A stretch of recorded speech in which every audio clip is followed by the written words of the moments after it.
You don't want to go like 2, 3, 4, 5, 10 years without putting some of your money to work in things like stocks, crypto, and real estate. And I think I'm a big believer in stocks, crypto, and real estate in that order.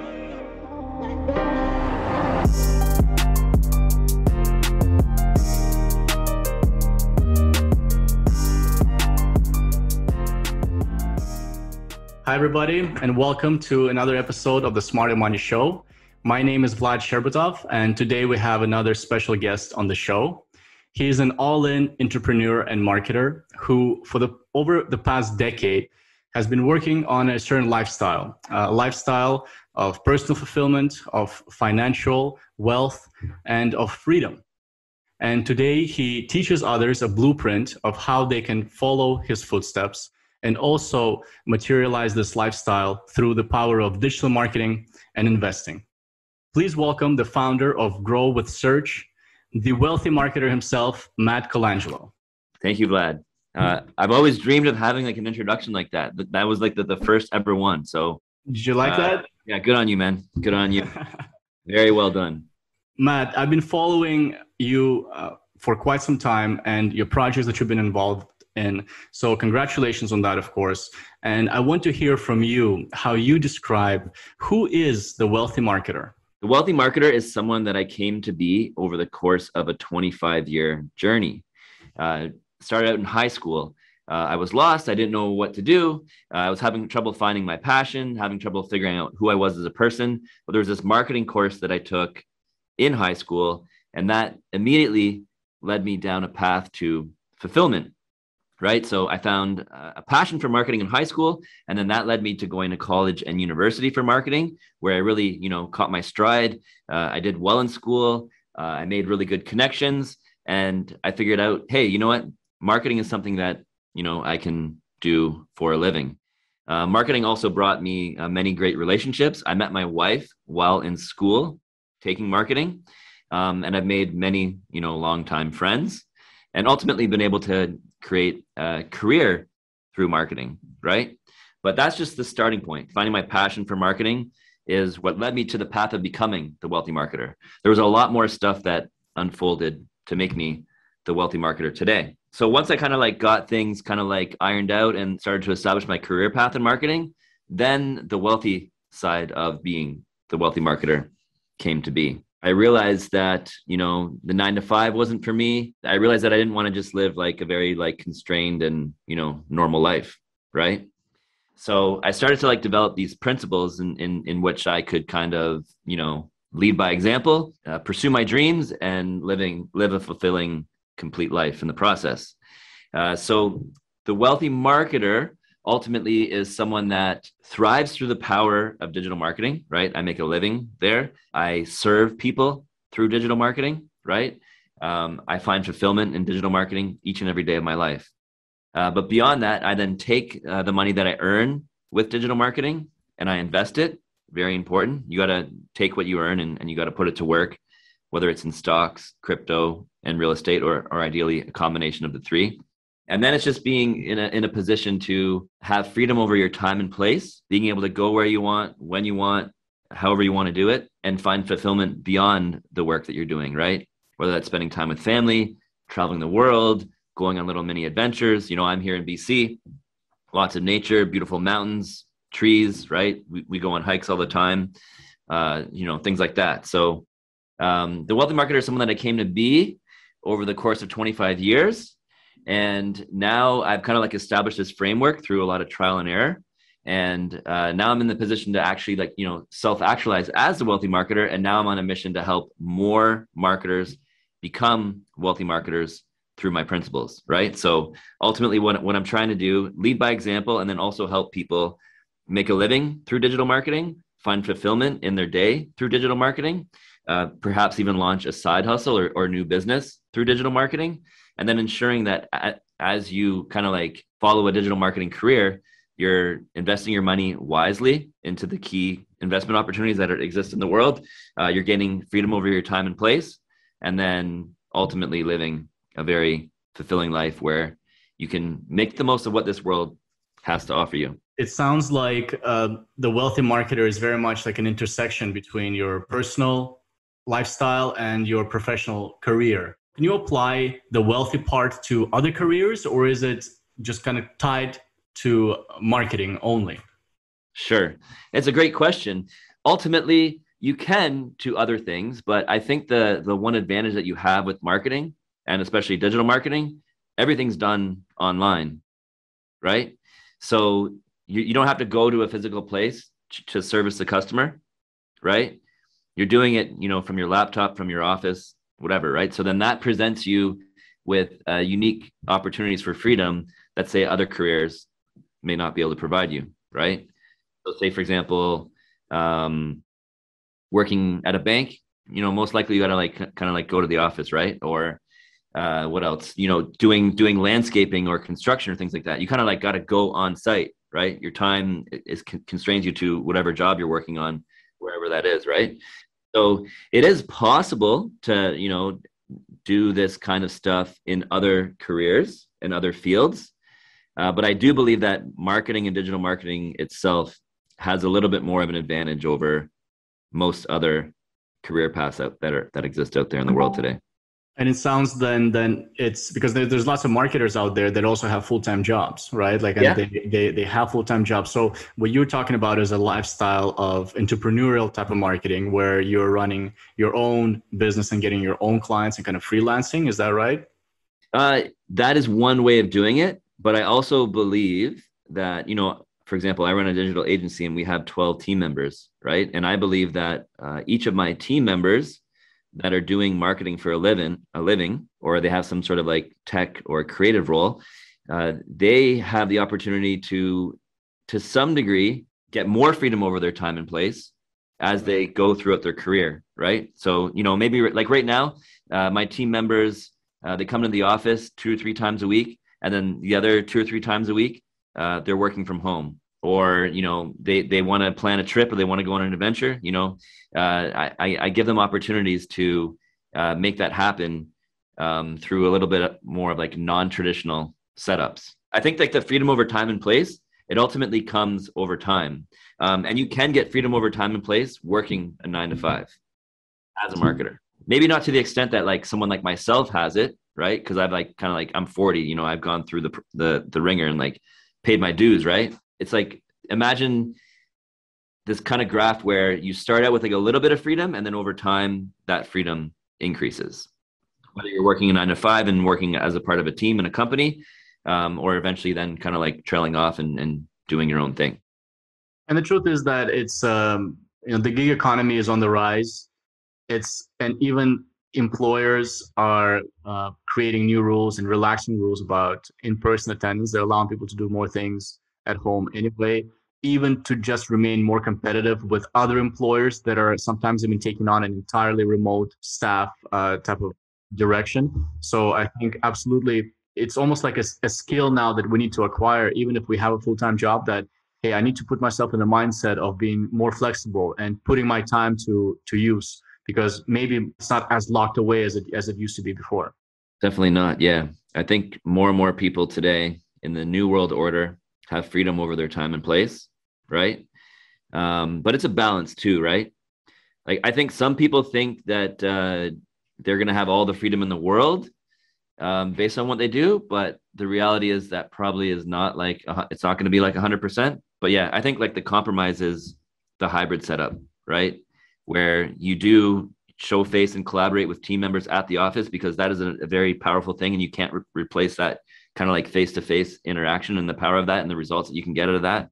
And at the same time, yeah, having some freedom, right, to go do your own thing and work from home for the long term, I think is what it's going to make the most sense. So I'd love to visualize the wealthy marketer lifestyle, right? What does it actually look like? Because it's not all just fun and games and traveling and snorkeling and stuff, right? You're also working. Yeah, so you're working hard. I want to find out from you, can you describe your typical day, but also your typical month or a year even over the past journey? What does that look like for you? So it's definitely evolved over the years, right? But I can kind of take you back to a story when I moved my family across the country from Toronto to Vancouver, BC, 3 summers ago. I decided 3 years ago that we would sell our house, sell all our stuff, and start fresh, moving the family, the business, everything from Toronto all the way across to Vancouver, BC. I didn't put my out of office on. I told only a select few clients that I was making this move. And then I just went, right? We went on this kind of like cross country adventure. And the whole time I was operating my business, keeping in touch with people, keeping everything flowing. And then bit by bit, I informed people of my move, right? But it was seamless. And, at the same time I was free and I was able to go on this adventure without any real interruption in the work. While I was going through that adventure of moving my family from Toronto to Vancouver and seeing the country from one province to another and having a lot of fun and seeing all of the beauty that Canada has to offer, I was also working hard, on the laptop, right? Managing Google accounts for my key clients, Facebook ads accounts, doing website updates, all that kind of stuff, working with my virtual team at the time. So to some degree, that's an extreme example of like actualizing as the wealthy marketer and living the wealthy marketer lifestyle, being able to like travel across the country, no out of office, the business running, being able to have adventure while working really hard to service her clients at the same time. How do you, you have your family around, right? You have kids as well. Like, yeah, how are you able to, and you have important clients to work on, did you have to adjust to being able to work in the same place, basically, where you kind of live and manage your time that way? And how many times a day would you spend working versus being with your family, right? Like, and did they also understand that? I mean, how did all of that work out for you? Well, right now it's a really good setup. Before, with a really young family, it's a little bit more chaotic, right? Like a new young family with little babies and everything like that, that's a disruptive point in one's life, right? So you just kind of like fight through that and like do it as like efficiently as possible, and then figure out like a system to have it work to your family's advantage, right? For me today, it's actually like very blended. So firstly, I have an office now, right? And this office is located about 1 or 2 kilometers from my home. I walk to the office every single day. I go on a nice walk, stop at Tim Hortons, get my coffee, get my breakfast, right? Walk across the street into the office, and then I go to work with my team. And typically there'll be like anywhere from like 3 to 5 people here at the office any given day. And I'll work with them. I'll collaborate with them. I'll do my thing as the CEO of the company, whether it's attending important client meetings or making sales calls, right? Doing accounting things, doing web design things, doing campaign things, working with the team. And I'll dedicate like probably like half my working day to my team at the office. And then right now, the other special thing that I'm doing is my son, who's 11 years old, and his school finishes around 3 o'clock. I go and I pick him up from school every single day. I walk up to his school.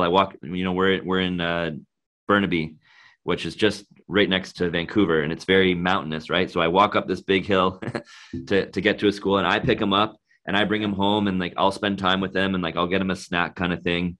And then I'll finish off my day on the laptop from home, and then spend time with family going into like the dinner hour and thereafter, and then get back on the laptop to kind of like finish off some nighttime work when things are quiet. Yeah. So it's very blended and balanced right now. It wasn't always like that, right? There was a lot more chaotic times previously, right? But I fought through and I figured things out, and now I have like this kind of like very balanced way of going about my day. You did go through some of the trial and error, like you said. So probably, would you say that looking back now, you would have done some things differently? And now when you talk to people that want to do the same, they can kind of have a bit of more of a shortcut, like a fast track, because they don't have to go through a lot of those trials and errors? Absolutely. Yeah. I believe that like I figured through trial and error and being to some degree a pioneer and going through the ringer multiple times, right? It's been quite like the roller coaster journey, right? Lots of ups and downs.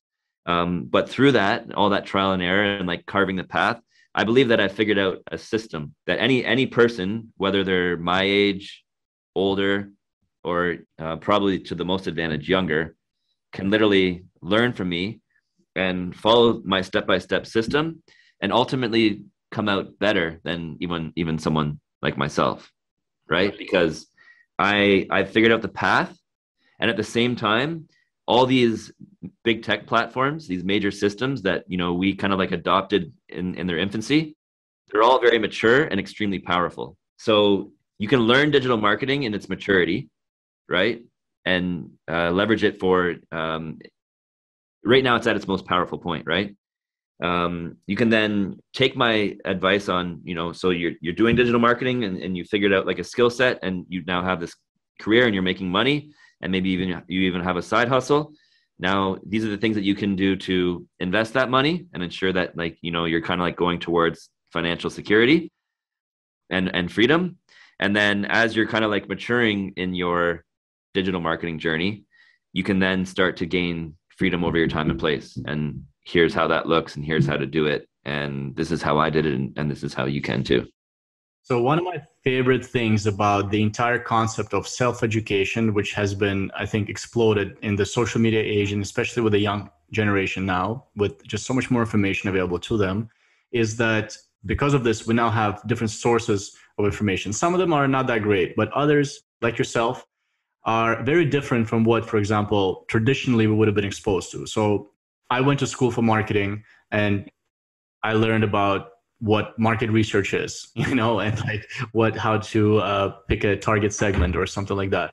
But nobody ever taught me about how to manage my time so that I can have, so that this career complements other parts of my life, or how can I ever perhaps take the freelancing route and actually present my skills as a standalone marketer rather than executing marketing tasks that somebody has delegated to me, right? Okay. So in your case, I know that you have a 7-day sort of like a teaser program that allows people to get a taste into your course and into the entire program. Like, can you give us a quick taste of what are some things in the table of contents that people can expect if they enroll and want to find out more about becoming the wealthy marketer? Yeah, great question. So this is a 7-day email course that I will be launching in November. And I'm really excited about it. I think that it's going to provide people with really good guidance and information on how to kind of go through this process to becoming a wealthy marketer. And ultimately, how it's going to unfold is the first thing is all about like getting your mind right. You got to get like what's going on here. That needs to be worked on first. In some cases, people are working on that. In other cases, people are not. So that's got to be addressed one way or another. So I encourage the importance of adopting a growth mindset. That's very important. Believing that you're capable of learning new things, regardless of where you're coming from, what your starting point is, what your age is. You can learn how to do anything and everything as long as you put your mind to it. And as long as it's something that you have a passion towards learning. Right. So having the growth mindset combined with getting the books going, right? I think it's very important to read nonfiction, self-help or self-improvement or business-oriented, marketing-oriented books. So getting in that flow of just reading regularly, even if it's like one book a month, that's 12 books a year, that would make the world of a difference in anybody's life. So once you got your mind right, then you can start to like drill down on the skills that you feel would be best suited for you as a marketer. So we got to figure out what are the in-demand skills to some degree. What are the in-demand skills? You can be like a web designer and developer. There's always going to be demand for that. You can get into video production. There's huge demand for that. You can get into content creation, huge demand for that. You can manage Google ads and Facebook ads and LinkedIn campaigns. That's like a critical success factor in any digital marketing strategy. So there's always going to be demand for that. You can get into email marketing, marketing automation, very powerful way of doing marketing. You got to like consider all these opportunities and then pick anywhere from like 2 to 3 skills that you feel you are best suited for and really drill down on developing those and getting yourself ready so that you can ideally get a job or create a side hustle or create a business around it. You've adopted these skills and now they're marketable and monetizable, right? What's next? Perhaps you can consider, in addition to whatever you're doing with your day job, figure out a side hustle. What else can you do aside from working a 9-to-5 or running a digital agency that can be more scalable and meaningful, right? Build a business. When I say a side hustle, like I'm talking like I'm a big believer that a side hustle should not so much be doing the work, because doing the work should be like your primary thing. A side hustle should be like some sort of like project that can become scalable and big over time. So like in my case, I have a startup called Get Together. Right now it's my side hustle. I want to show travelers local neighborhoods with help from local hosts in whichever city they go, because I believe that that's where like the real adventures are when you visit a city, drilling down into those local neighborhoods, experiencing the city like a local, and doing it with help from a local host. I'm trying to like get that out there into the world through Vancouver now, and then ideally other places, right? So that's an example of a side hustle that kind of like goes beyond just doing the work. Once you have kind of like all these things, you got your mind right, you're skilling up, you're making money through your skills, you're doing your side hustle. Then also very important, you need to start investing. You don't want to go like 2, 3, 4, 5, 10 years without putting some of your money to work in things like stocks, crypto, and real estate. And I think I'm a big believer in stocks, crypto, and real estate in that order. A lot of people that they'll put money into real estate and then forget about the stocks and crypto. And I don't think that's ideal either, right? So just ensuring that like you have like a proper investment strategy so that you have compound interest working for you as you're making money through digital marketing, and you're able to exploit the opportunities that are available to you. Let's say, for example, through crypto, and then, hold it down on the bigger, perhaps in some cases more lucrative, but complicated investment of real estate. Once you have all those things in place, you also have to make time for travel and adventure. I've done a lot of travel and adventure over the years, and I have tips and tricks on how people can make that happen. And I think that there's some people out there that are already making that happen. And there's a lot of people out there that don't realize that they can make it happen as cost effectively or as easily as it is. Right. So, I can help them. And then the tail end is getting freedom fully over your time and place. So that's kind of like the course. That's like the framework that I'm going to be walking people through via, 7-day email series. And I'm hoping that it will inspire a lot of people that have a love for marketing or a desire to do marketing, to do it in a meaningful and rewarding and lucrative way. Yeah. So let me see if I can kind of summarize it correctly. My understanding of the wealthy marketer approach and also the course that introduces people to the wealthy marketer. You start off with your mind work and adopting the growth mindset. So always learning and always trying to improve and move forward. And you're doing that through recommending a certain number of books that people should be reading. We then moving on to picking certain in-demand skills and taking action to learning and educating themselves about those skills, marketing related, because marketing is such a wide sort of spectrum. Once they become comfortable with the skill, they're able to apply it into some sort of a new revenue stream by, marketing them and trying to turn it into revenue. And as that continues, you'll then be in a position to invest some of that money, make it work for you. And probably there's going to be some time once you're at that point that you're going to work and grow, and develop until you become more and more free and kind of can scale up that lifestyle. And you're able through your course to get people on that path and hopefully committed to it so they can reap the rewards that will come down the line. Yeah, that's a fair assessment. That's the process for sure. And I think the only other thing that I'd say as far as making money, like it could come in the form of a job, it could come in the form of a side hustle, or it could come in the form of like a full-blown business or a combination of any three. And the thing I love about marketing is that it's very creative in nature. So a lot of times when people learn like video, right? You can learn video and I can learn video and next person will learn video. But the way that the ideas that will come into your head about what you can do with that skill versus the ideas that I'm going to get and the ideas that the next person is going to get can be very different. Definitely. And that's where your creativity comes in and each person can put their own spin and say, you know what, I actually know a company that would really benefit from this. Now I can get a job there, For somebody else, they'll say, you know what, I know 3 local businesses here that are my friends. They need this. I can help them. Exactly. Right? Yeah. You spin it your own way, right? Exactly. Sure. So you mentioned one thing very important about getting your mind right and the growth mindset. And I'd love to just start there quickly and get I see some books behind you on your background. I want to get your top, 3, top 5, or maybe even your favorite one. If you were to pick a few books to recommend to people, what would they be? Oh, great question. I certainly read my fair share of books. Like I'm at like the 100 mark, right? 100 as far as like self-development, business, marketing goes. So I do have my favorites. Some of them are behind me here for sure. So definitely the 10X Rule by Grant Cardone, because that will just like light a fire under your butt and like have you take more and more action and think bigger and bigger, and pursue your biggest dreams, and understand that it's going to take a lot more effort, and you better get going now. Right. That's kind of what I got from that. I pulled a lot of inspiration from Grant Cardone. He's very inspiring. He's like my Uncle G, like my real deal Uncle G. So that would be one example. Another one, I do like Rich Dad Poor Dad. I read it many years ago in my 20s, and it didn't click with me. Just because like I wasn't in the right place, right? I was still figuring things out. I read it again a year ago, and now that has me kind of like approaching business differently, like trying to build a more asset-based cash flow producing business, right? So I have some future plans that I'm trying to put in motion that follow what he kind of lays out in Rich Dad Poor Dad.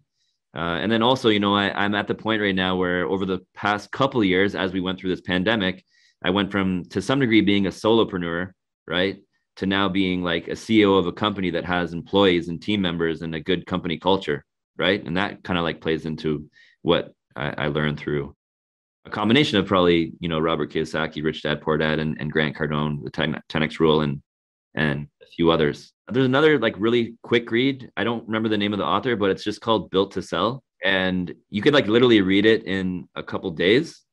But that book kind of like points you in the direction of like, you should be building a sellable business, right? So you don't want to build a business that it's just dependent on you and whether you're there or not. Like that's where the value is. You want to build a business that you can sell, down the road, where there's value there. And whether you're there or not, like it can still produce, and someone would be willing and able to buy it, right? I think that's important. Having an exit at some point, business-wise, is a critical success factor. So that's an inspiring book.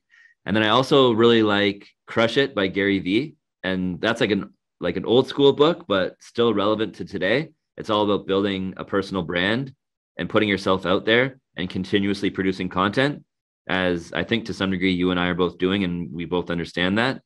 So, that inspired me to like, take my personal brand seriously. And then I also highly recommend reading biographies. I've read like the book about Steve Jobs and Elon Musk, and the Sam Walton book. So I'm probably excited about like, upwards of like 10 different billionaires, and like just studying their lives and like the way they did things and their perspective really sharpened my brain and understood what we're capable of as human beings if you actually try to go for it and don't let society limit you based off social norms that have been put in place. Well, that's awesome, man. And I think you really embody the growth mindset because, like you said, like, I mean, you've already been reading a lot, but you continue to read it, right? Like you read a lot more than an average young person, I'm sure. And yet you're continuing to believe that there is more for you to know and more for you to learn, right? Yeah, and I think that's the prime example of like the growth mindset, is that you never really know enough. Yeah, for sure. And I think it's important to say you got to read and you got to take action. Read, take action, read, take action, because the action is the most important thing, right? But oftentimes I find through reading, I find inspiration to take new forms of action, which help to propel myself and everybody forward. You're right, man. I probably read like 30 different blogs about how to record a video. Yeah. Or a podcast, before I did anything. And I can tell you the one thing that I probably learned the most of is just like doing it one time, or just pressing the record button and like just trying something out. And as bad as it all was, it taught me a lot, and then I could build from that a little bit. For sure, man. If you think back to like the first video you ever did to the video you're doing today, it's probably day and night, right? Well, it makes me feel hopeful that maybe one day there will be a video that, down the line that's going to be actually, that I'm really going to be happy about, because, sometimes they come out and I'm like, oh man, I'm just, what it is you see, everything is relative, right? Like somebody will look and be like, oh man, this is really cool. And like, check out your microphone and stuff like that. But that's just relative, because maybe that person has never even done it. I will go and I'll see some other person or a show or an entrepreneur or a business person. And I'm like, man, I'm way behind where things are or where I could be, and like, it just, instead of feeling bad about it, you just have to use it as like fuel and say, you know what, there's still a long way to go. For sure. Yeah. Just keep adjusting, right? And incremental improvements will compound over time. And next thing you know, you'll have a full-blown studio with your guests right there beside you. Yeah, I know. Seriously. Yeah. Matt, the second key piece is the actual marketing skills, the key piece to the wealthy marketing Very lifestyle. I mean, marketer is the big part here, and marketing is such a wide spectrum. And you Yeah. mentioned a few that are sort of hot trends right now as well, but I want to hear from you, especially going into 2022. Are there some key trends that marketers and even companies that heavily invest into marketing absolutely must be aware of and have it at the top of their list to look into and investigate? Yeah, for sure. So I think the biggest trend and the most important thing that any business uh, could do with their digital marketing strategy and investment is content creation at the end of the day. Yeah, you got to create like a lot of content, and it needs to be good quality, and it needs to be distributed across all the relevant channels, largely social, but to some degree, website and things like that too, right? But you got to be pumping out good quality content, and this can come in the form of like high quality social posts that are like created by like a designer, where you kind of like match imagery with text. It can certainly come in the form of video, right? You can do like a video that outlines your business, right, in a formal way, like almost like a corporate video. And I also think like the big thing is having a podcast, right, and recording that podcast audio wise and video wise, and then being able to cut out little snippets as a result of that podcast that you produce, and that comes out very authentic, and people will resonate with that, right? And anyone can do this kind of stuff, right? Any business, whether you're B2B, B2C, whether you're an agency, a life insurance company, or in the mortgage business, or you're a home improvement contractor, any business owner or any person can go hard with content creation, because the tools are there, the know-how is there, the skilled people are there, it's all there, and then the platforms are there to have it distributed. And at the same time, I'd also say focus more on producing this good quality content and having it distributed out, and don't worry so much about the numbers. Even if you go through 3 to 6 months, 6 months to a year, and you're producing all this content and the numbers seem to be coming back low, don't let that bother you, because it's more about just being consistent and getting your message out there, so that when that prospective customer engages with you, right, or that lead engages with you, or that customer engages with you, they're able to understand where you're coming from, your position in the market, your perspective, and they'll resonate with that, and then ideally transact with you, whether it's buying something online or calling you to get a quote for a job, and anything between. So yeah, content creation is the big thing, both through graphics combined with text, and then also video production. Yeah, that's, I think, the number one thing that everyone needs to take more seriously. But at the same time, everything still works, right? Like, you should build a website that positions you as an authority in your space. You should SEO that website so that you get found for the keywords that are relevant to your target audience, right? This stuff still works. You should be advertising on Google, targeting the keywords that your ideal customer is using to find what you offer online. Google ads still works. Facebook ads, big, really big, and has the potential to become a lot more powerful for many businesses. Like I have some clients that are doing really well with Facebook ads, and like I don't even think we fully scratched the surface. And then I have other clients or people that I know that haven't done anything with it, and they're missing out on an opportunity. So I still believe that like the opportunity presented behind Facebook ads to generate new demand and generate new customers is huge. And I also think at the same time, LinkedIn ads, they're still trying to like figure out a way to like get it to work effectively. But I do believe that over time, LinkedIn ads as a platform will improve as far as delivering results and return on investment. And I think that a lot of like B2B people will be able to one day extract more opportunity as a result of using LinkedIn ads effectively. If you look at, let's say, even within SEO, for example, or is there something that's new that's like just coming in now that either hasn't been around before or hasn't been as important of a factor in the past? And because, we've all kind of been, we write content, we try to, get mentions and things like that. Is there something else is there something else out there that's new and coming in that we need to know about? Good question. Long form content is going to become more and more important from an SEO standpoint.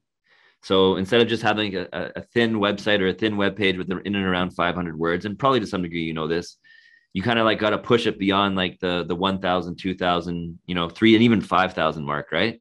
If you make investment into high quality content, like next level content, that can play a huge role in driving rankings. And then obviously there's voice search, and like you can like figure out how to like gear your content and your website towards kind of like showing up in Google Voice search results. It's still a tricky game, but it's relevant, and there should be like a voice search strategy in place from one company to the next. SEO is kind of like it's one of those things where it's very mature, and new tricks of the trade. I think to some degree are like a little bit few and far between versus other things, right? But yeah, I think it's just a matter of like having really good quality content, making sure your website is like fully optimized on page for SEO, all the standard stuff, and then pushing to like try to like build out like an authentic link profile. Stay away from like the shady stuff. Go out there and like create a story for your brand, for your business that could get picked up in the media, right? And build links naturally in that way. Yeah, that's a key point for sure, is to create some sort of a story and a narrative around your brand that makes it enticing and compelling, for somebody to talk about and share with somebody else. That would be a huge piece for sure. So how about you though? How about you? Let me ask you the same question. This is, because the SEO game to some degree. What are your thoughts on that? My thoughts is I feel things are going to be moving away from long form content. Oh yeah? Because there's been so much long form content that there's been an overkill. I mean, going back, people used to write 500 word articles. Then they became 600 words. Then they became 750. Then became 800. Then became 1,000, 2,000, 3,000, 5,000. Yeah. And I'm now at a point where I come to a website about like how to tie a tie, right? Mm-hmm. And I just want to know how to tie a tie. I want 3 bullets. I don't need like a 4,000 essay on the different types of ties and the different types of suits that I need for it. You know what I mean? So I feel like a lot of companies have put so much effort in the past to kind of create a lot of written content, but nobody has actually been doing video content at all up until now. And if you look at video content, why is it so compelling? It's short. It's easy to consume. When I look at articles like even on, news websites, like big publications, I find more and more of those 3 to 5 bullets at the very top that basically eliminate the need to read the rest of the article. You mentioned Elon Musk. Like I was watching an interview with him, and he was talking about how the biggest challenge we're having right now is bandwidth, right? Like we're too slow to interpret information, right? Like we're reading when computers are just like electrons flying, right? Which is this whole thing with Neuralink is like the fusion of biology and tech.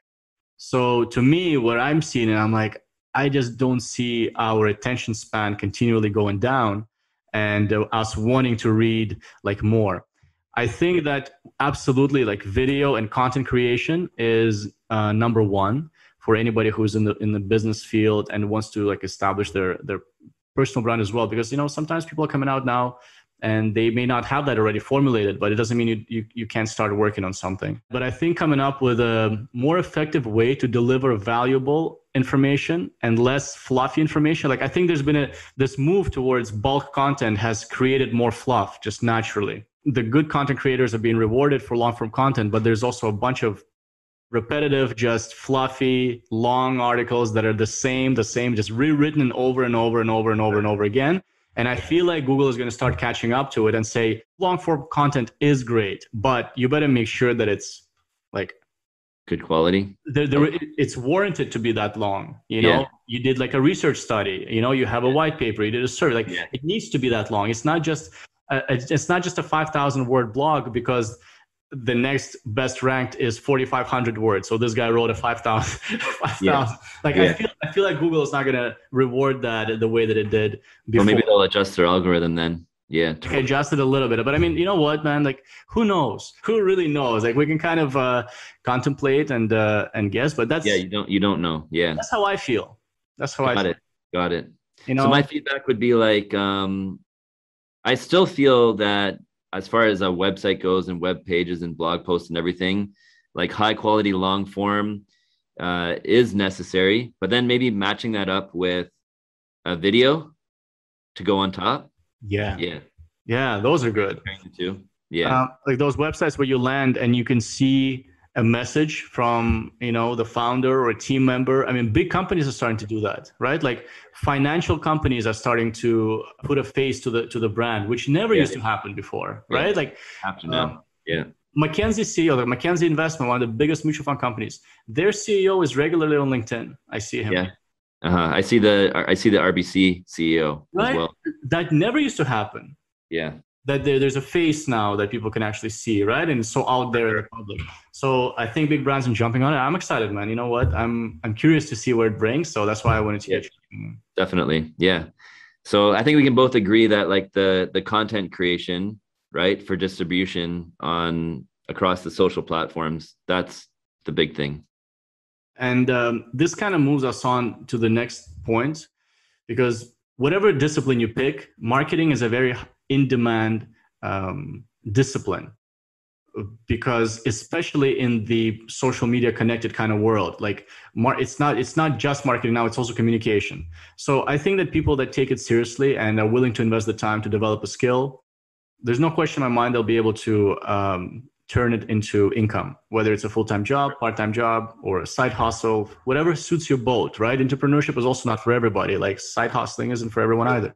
Once you do get that money in, though, it's very well documented that how much money you make is not directly proportional to how well you're doing financially, how good your credit and financial situation is, how good your financial health is in general, which has impact on other health in our life, both physical and mental. So a big part of your principles and your study over the past 10 years is the concept of investing and making money work for you. And I know that you're a believer in investing in stocks, crypto, and real estate in that order. So I'd love for you to expand on that and share with our audience what you mean on the investing front. Yeah, definitely. Happy to talk about this. This is very important to me. I've gone through the process of like really improving my financial literacy. I've owned multiple homes over the years. I dabbled with savings accounts. I've shaved off credit card debt many times over. I'm actively invested in stocks now, and I'm actively invested in crypto. And early on in my life, I was always asking people questions like, how do I do this? How do I get things going? How do I get compound interest working for me? And unfortunately, like no one ever really gave me like the right answers. I kind of like got misled a lot. I wanted to invest in the stock market. Next, I'm buying life insurance. That's an example. I was so worried about this credit card that I had to pay off the credit card, and I couldn't invest any money until like I paid off that credit card. I need to own a home because I don't want to rent, and the home then sucked me dry of all my financial resources, and I wasn't able to, get as much money as I wanted to work in stocks. Or I was so inundated by like what was going on with my house. I completely missed the boat with Bitcoin back in 2010, 2013, 2015, 2017, right? Looking at all those situations, I've kind of like come to conclude this new way of looking at building wealth, right? So the wealthy marketer wealth building system. It kind of like comes down to this. So no matter where you are right now, I don't care how much debt that you have. I don't care, how big your mortgage is. I don't care if you're a student that, just graduated and you just got a job and, you want to go out and have fun and buy a car and all this kind of stuff. No matter where you're at right now, the first thing that you need to do is you need to get the stock market working for you. Whether you're 20 years old, 22 years old, 25, 30, 40, 50, you got to get the stock market working for you. So the best way to do that is by just actively investing in an S&P 500 index ETF that just tracks the top 500 companies in the US. And then your money is going to grow with the growth of the US economy, which is the one and only capitalist-based economy that exists in the world. It's actually the only country and the only stock market system that just, doesn't get overrun by government and taxes, believe it or not, right? So you got to get that working for you. That's like a proven system. And Warren Buffett swears by this. He says that if you just invest in the S&P 500 consistently, month after month over time, you're going to do just fine, right? That's an example of just getting compound interest working for you in its traditional form. Then once you've done that and you're doing that consistently, and this is about like not paying yourself first, this is about investing for yourself first. Very important. Two completely different things. If you pay yourself first, you're just going to like end up spending the money, right? So invest for yourself first, starting with the S&P 500. Then you need to further educate yourself and figure out a way to build a stock portfolio, right? And I think there's two types of stock portfolios that you can build. One can be like a US blue chip stock portfolio. You go through the market and you do your research and you find companies that you believe in, you identify with, they're going to be around for the long term and they have strong financials and they ultimately are going to do well. They're going to grow over time. Find, let's say in and around 10 companies that coincide with those principles that you believe in and they're going to be around for a long time, and start to build out positions in them. Even if you're buying like 1 or 2 shares at a time per company, it just gives you a little bit more flexibility with, higher returns in some cases compared to the S&P 500. And then I think another type of portfolio that one should try to build is like a 5 to 10x stock portfolio, where you're investing in companies that haven't realized their full potential. They haven't gone through the whole growth cycle. And you're getting in on them to some degree a little bit early. The valuation is there. It seems like a fair investment, and there's potential for that stock to grow by 5 to 10 times over the course of 5 to 10 years. You got to get that ironed out. Then I think also important, as you're doing that, or once you've started that, you should also look at crypto, because I honestly think that Bitcoin and the entire cryptocurrency ecosystem is disrupting the traditional financial system at this very moment. For 80% of the world's population, Bitcoin and crypto can do more for them than what the banks will ever do, unfortunately, right? Crypto could literally do for you in a week what a bank could never do for you throughout your entire life. You got to engage with this, right? Like open up a Coinbase account, buy Bitcoin, spend $20 buying Bitcoin, buy some Ethereum, and then do some research and pick up some of the altcoins. It's a very empowering process that you will go through. Man, what do you mean by that? Sorry, what do you mean by that when you say that for 80% of the world, Bitcoin can do more than a bank can? Yeah, right. So basically, you look at the entire world population. We're going on what, like 7-8 billion people? A very large majority of these people, the bank is doing nothing to help them achieve financial freedom. Their currency's been devalued. They don't have access to capital markets in the same way that, people like you or I do, per se. And then there's this thing that this ecosystem, this new financial system that completely cuts out the middleman and the central banks and gives power to the little guy. Right. So you're talking about, in a lot of cases, countries that don't have access to the same kind of financial systems and infrastructure, or people there don't have access to the same infrastructure and access to that. For sure.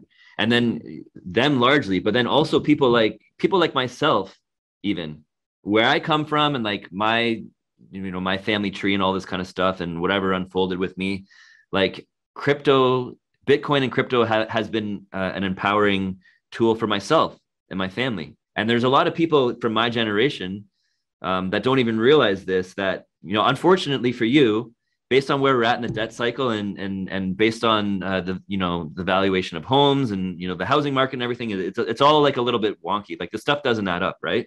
So unfortunately, even for a lot of people my age, you can't fully depend on, traditional financial options. You have to like hedge against that a little bit, right? And like move on and move towards the future, which I strongly believe Bitcoin, cryptocurrency, and the entire, blockchain ecosystem is going to play a role in helping a lot of people build wealth and move forward beyond, legacy systems that to some degree aren't working like they used to.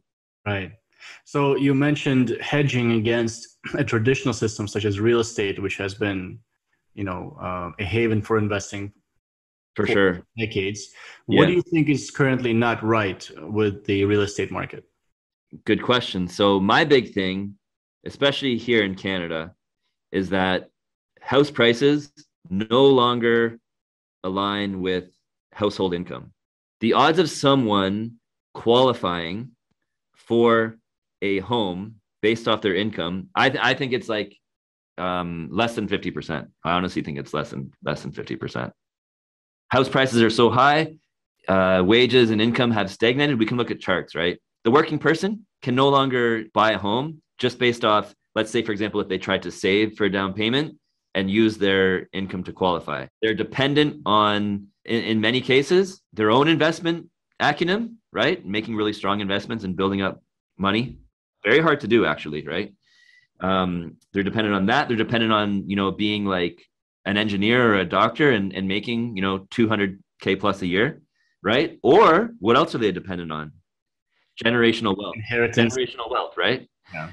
They're dependent on the generational pass down, right? But what if you don't have the generational pass down, right? And what if you're not an engineer or a doctor? Should you not have the opportunity to own a home? You go to school, you get educated, you get a job, you're trying to save money, you're trying to get into the housing market, you're trying to build wealth for your family, and that's closing off for like a lot of people right now. I love real estate. I believe in it. I think that everyone should have the opportunity to own, and to see that becoming less and less of a case, especially here in Canada, it's a little bit disappointing and concerning. A lot of people are going to have to adjust and make alternative investments in order to even make home ownership a reality.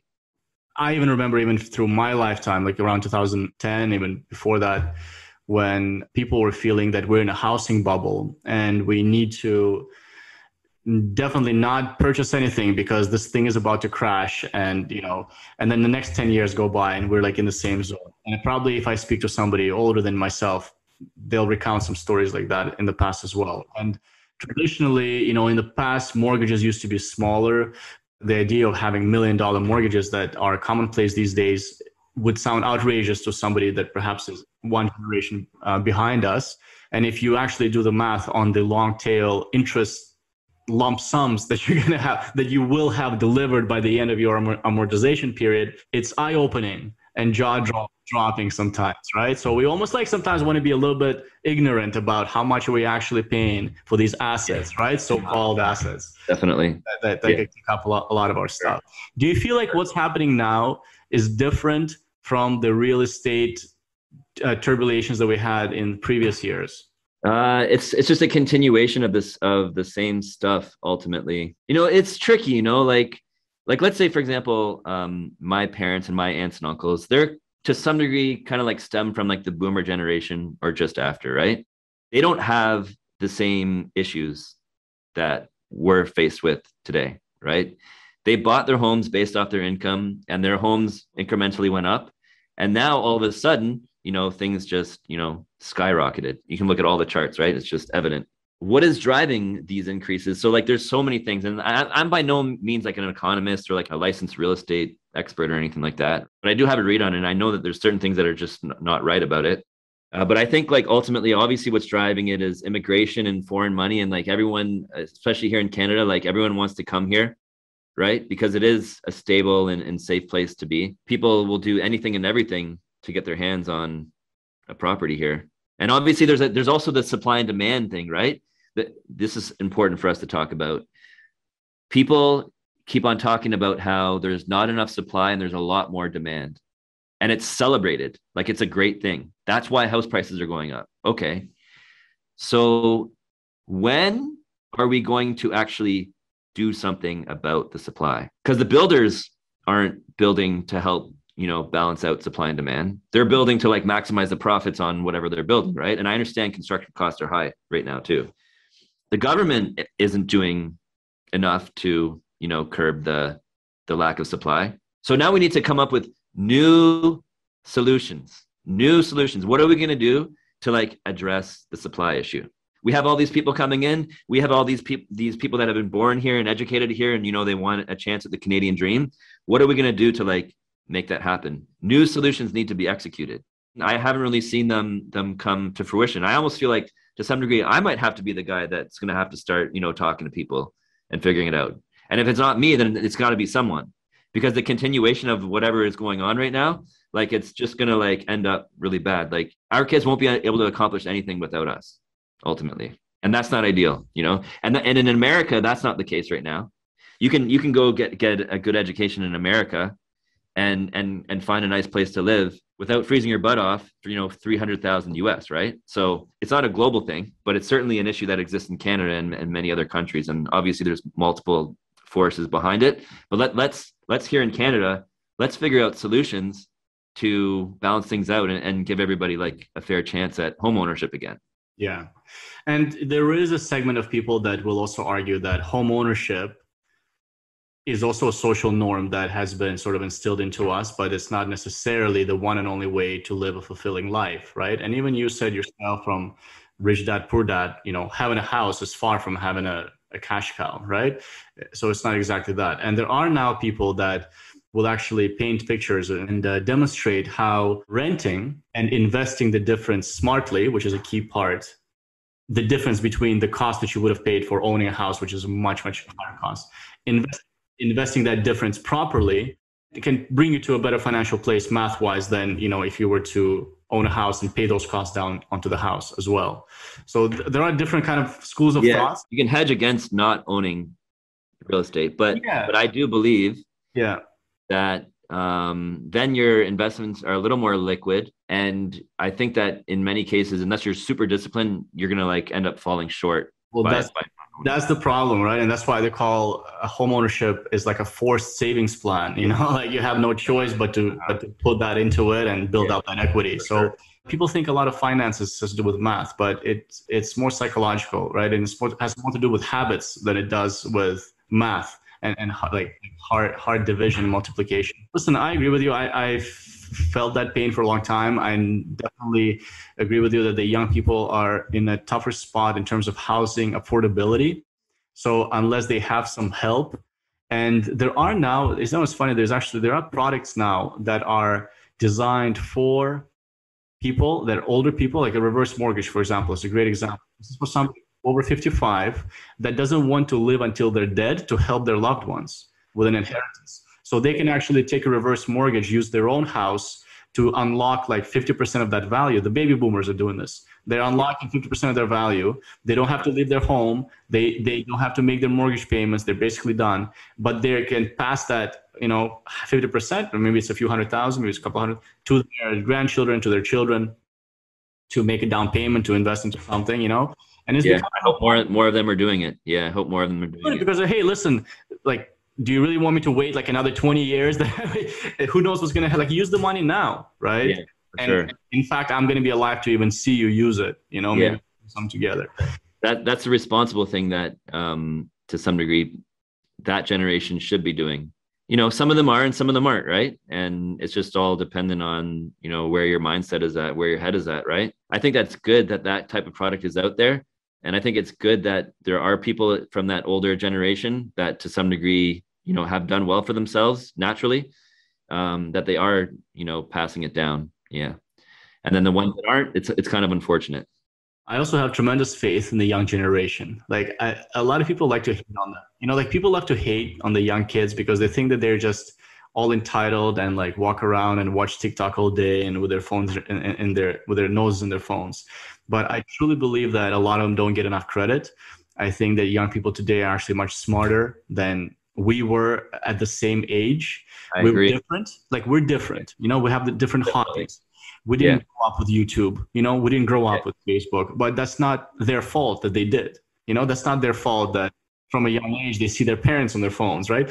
So what they're doing is they're using their environment to get ahead, and they're realizing that, listen, I don't have to be an athlete or from a royalty family to be financially free. Everything is at my fingertips, it's at my disposal. I just have to take the time, and there are blueprints out there, and guys like yourself are making it available for them. Other people you can go right now on the internet and obtain knowledge from world leaders, like the smartest people in the world. You can listen to them. We couldn't do that. Like we would have to go to a library and stand in aisles for half an hour just to find the right letter of like, where is this book located? But by the time I'm done that, a 12-year-old is inside Elon Musk's head and like understand all these things and how they work. So I have a tremendous faith that they're going to figure this out, man. And some of these problems are ours to solve, and some of these problems, unfortunately, they're going to start to pitch in, like as they become older and enter the workforce, they're going to have to deal with these problems, and they're going to pave the way, and I'm excited to see like what happens, and see the new social norms that are going to be created in Definitely. Yeah, for sure. I'm with you. I talk about this amongst my team members and even on my podcast as well. With people like ourselves, right? We're kind of like I was born in 1981, right? I'm like literally the godfather of the millennial generation. Like I was the first year. You're right there. Yeah. I'm 85, so I'm like 85. Okay, so yeah, a few years later, but still similarities, right? We had to like work with the systems and the platforms and the internet in its infancy. We started with it the day it was born, kind of thing, and then worked through it to today. And today, right now, the internet is far more mature. The platforms are, built out to a great extent, and they're extremely powerful. But with us, we had to like kind of like grow up with them through their starting point, and then the trial and error, and then the weak points, and then to some degree, we were able to scale. And now the internet is where it is today, and the platforms are where they are today. So the younger people, they're able to kind of like capitalize on the fact that like all this stuff is already built out and it's working really well, and it empowers them to make the most of themselves as human beings, makes the most of their life. And I think, kids these days are smarter than ever. And there are kids out there that are making serious bank off YouTube. Like I'll give you one example. There's these kids from Canada, Kyle and Jesse with Nelk and Full Send, Nelk and the Full Send brand. They just started out doing YouTube pranks, and now they have this multi-million-dollar social media empire where they sell out merch every month to millions of fans all over the US, Canada, and the world, right? So those are guys that just, figured out a way to game the system perfectly, and they don't have to worry about this kind of stuff that I'm talking about. That's right, man. And it's like with everything, if you are determined enough, like if you keep your eyes open and you're willing to jump on the opportunity, but most importantly, execute, take action, and like go beyond the surface, to unlock something, then there's usually something powerful down there for you, So for the kids that are doing it, well, you know what? They're not just lucky. Like they also had to pursue, because a lucky person, even if something lands on his head, they're not going to know what to do with it, and they'll definitely won't sustain it in the long run. For sure. Good for them. I mean, I didn't have any other questions for you, Matt. Like okay. I've had a lot of fun speaking with you today, and sure. I want to ask you if there's something else that we maybe haven't talked about that you want to add. If you want to use digital marketing to live a fulfilling life, definitely go to thewealthymarketer.com. Check me out there and, sign up for my 7-day course. It's free. It'll just be sent to you via email in November. And then beyond that, I just think like, as far as like smart money goes, I do want to reiterate the importance of getting the US stock market working for you and your family. It's super important. It's going to be critical to your success, regardless of what you think about the US or the economy as a whole.